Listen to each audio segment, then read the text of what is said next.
Matagal na panahon na rin, buhat ng ikalaob kay Mang Doming, ang isang mutya na kanyang tinatangan, ng kanyang gurong antingero, na mataas ang karunungan pagdating sa espiritual na kaalaman.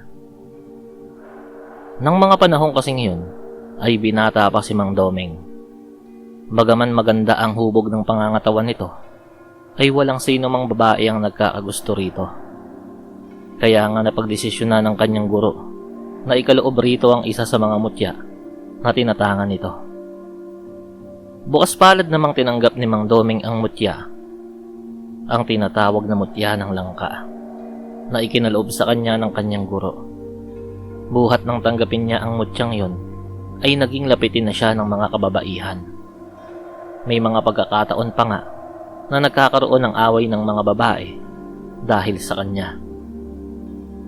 Ang totoo niya ay hindi niya gusto ang mga ganoong pangyayari.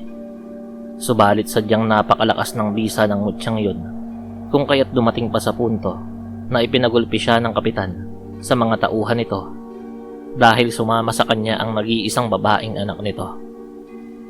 Bagamat nagtataglay siya ng mutya na nakadaragdag sa kanya ng karisma, ay kulang naman siya pagdating sa pananggalang. Kaya ang kinalabasan ay nagulpi siya ng 8 kalalakihan na tauhan ng dating kapitan. Doon na siya nagdesisyon na palakasin ang kanyang katawan. Sa tulong ng kanyang guro, ay sinanay niya ang sarili sa paglangoy. Ang ginawa niya ay nagtatali siya ng 2 mabigat na bato sa kanyang magkabilang paa, sabay magpapalutang-lutang sa bahagi ng dagat na sadyang malalim. 2 buwan niyang ginawa ang pagsasanay na yon, at nang maging bihasa, ay doon na siya pinayagan ng kanyang guro para hanapin ang pawikan na napupuno ng taliplip sa likuran nito. Iyon yung mga parasitikong nakakapit sa likuran ng bahay ng nasabing pawikan. Ayon sa kanyang guro, ay may batas ang kalikasan. Oras na gumawa ka ng mabuting bagay para rito, ay pagkakalooban ka rin ito ng katumbas na kabutihan. Kailangan niyang tanggalin ng mga taliplip sa pamamagitan lamang ng kanyang mga kamay. Maghapong nagpalutang-lutang si Mang Doming sa ilalim na bahagi ng karagatan. Kada 1 minuto ay babalik siya sa pagsisid para galugarin ang ilalim noon at hanapin ang higanting pawikan. Saktong 3 ng hapon nang makita niya ang higanting pawikan na napupuno ng taliplip sa likuran nito. Madali niya na sanang malalapitan yon.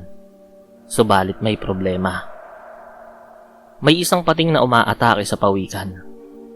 Tila isang mananayawang pawikan sa ilalim ng tubig. Sa tuwing lulusubin ito ng pating, ay mabilis nitong iniuumang ang likod nito, at doon bumubunggo ang nguso ng pating. Bagaman at kayang protektahan ng pawikan ng sarili, ay alam ni Doming na darating sa punto na maaaring mapagod ang pawikan. Bagaman walang dalang kahit anong patalim si Mang Doming, ay lumangoy ito papalapit sa pating. Nang mabaling ang atensyon ng pating sa kanya, ay siya na ang sinugod nito. Sinalubong niya ang pating, at nang magpang-abot ng mga ito, ay mahigpit na niyakap yun ni Doming. Buong higpit niyang piniga sa pagkakayakap ang pating hanggang sa hindi na yun gumagalaw. Binitawan niya yun at hinayaang lumubog sa ilalim. Sunod niyang ginawa ay ang habulin ng papalayong pawikan. Nang maabutan niya yon, ay tila nakikisama pa yon at tila inihaharap sa kanya ang likuran nito. Gamit ang kanyang mga kamay, ay pinagtatanggal niya ang lahat ng nakakapit na taliplip sa likod noon. Nang matanggal niya na ang lahat, ay naglabas ng suka ang pawikan. Ang sukang yon ay unti-unting tumitigas at lumubog pa ilalim na mabilis niya namang hinabol. Nang makuha niya yon, ay mabilis niya itong sinubo at lumangoy papaitaas ng tubig. Sa puntong yon, ay 2 mutya na ang kanyang tinatangan. Ang mutya ng langka na kinaloob sa kanya ng kanyang guro, at ang mutya ng pawikan na nakuha niya sa karagatan. Naging matuwid na antingero si Mang Doming hanggang sa umabot siya ng 45 anyos. Kinilala sa probinsyang tinitirhan niya ang kanyang angking tapang at lakas pagdating sa pakikipaglaban.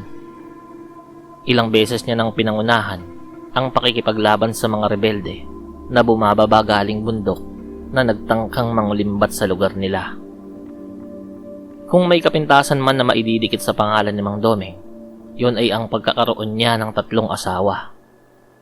Sina Adriana, Marcelita, at Marca. Taos-pusong tinanggap ng 3 babaeng yun na 3 silang pakikisamahan ni Mang Domeng sa ilalim ng iisang bubong. Pumayag na lang si Mang Domeng sa ganong sitwasyon kaysa naman magpataya ng 3 kapag pumili siya ng isa mula sa mga ito para gawing asawa. Isang araw, bumisita ang anak ng mayor sa bahagi ng probinsya kung saan nakatira si Mang Domeng. Kumalat sa buong probinsyang yon na siya na ang tatakbong mayor sa darating na halalan. Kilala ang angkan ng mayor bilang siga sa probinsyang yon. Halang ang bituka, mandaraya, at mamamatay tao. Ipinagmamalaki pa ng mga yon kapag nakakapatay sila ng mga kalaban sa politika. Habang nangangampanya ang anak ng mayor, ay natuon ang atensyon nito sa isa sa mga asawa ni Mang Domeng na si Marcelita. Nasa 28 anyos pa lang kasi si Marcelita at talaga namang maganda at balingkinita ng katawan. Mabilis na nilapitan ng anak ng mayor ang isa sa mga asawang yon ni Mang Domeng at mabilis na hinalikan sa labi. Labis na ikinagulat ng mga tao ang nasaksihan.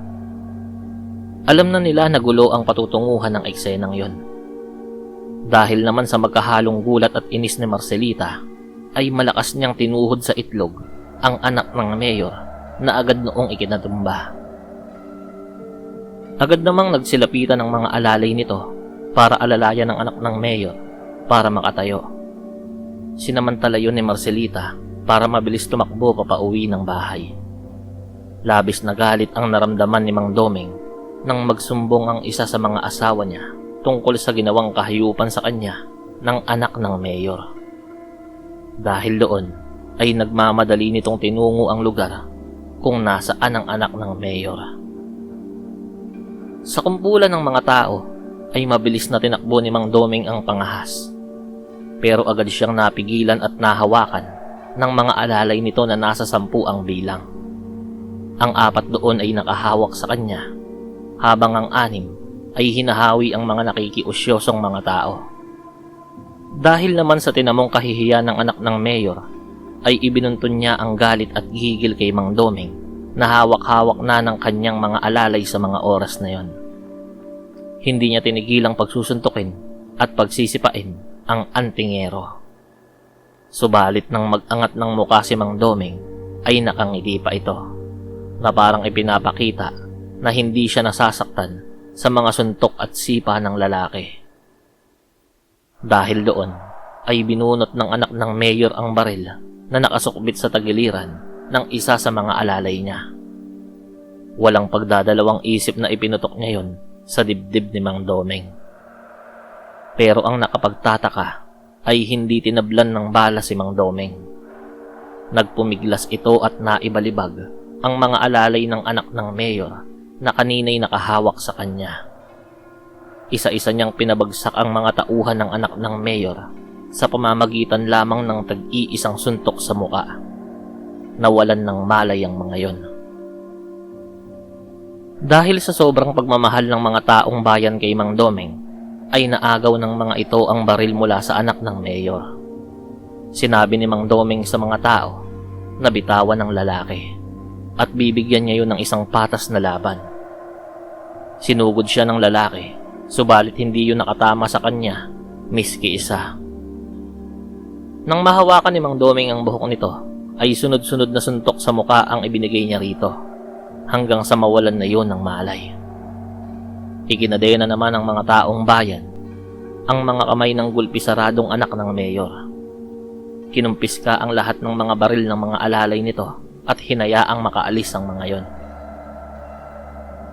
Nang magkamalay na ang anak ng mayor, ay sinabi dito ni Mang Domeng na sa oras na makita nito ang niisa sa kanila, ay hindi na siya magdadalawang isip na patayin ng mga ito. Dahil sa pangyayaring yon, ay wala nang niisa sa mga kaanak ng mayor o sa mga tauhan nito ang nagtangkang pumunta sa lugar na yon. Sa araw din ng halalan ay walang nakuhang boto ang anak ng mayor mula sa bahagi ng probinsyang yon na naging dahilan ng pagkatalo nito. Mas kumalat pa ang lakas at katapangan ni Mang Doming maging sa mga karatig probinsya. Dahil sa pangyayaring yon, siya ay kinilala bilang isang antingero na may 3 asawa.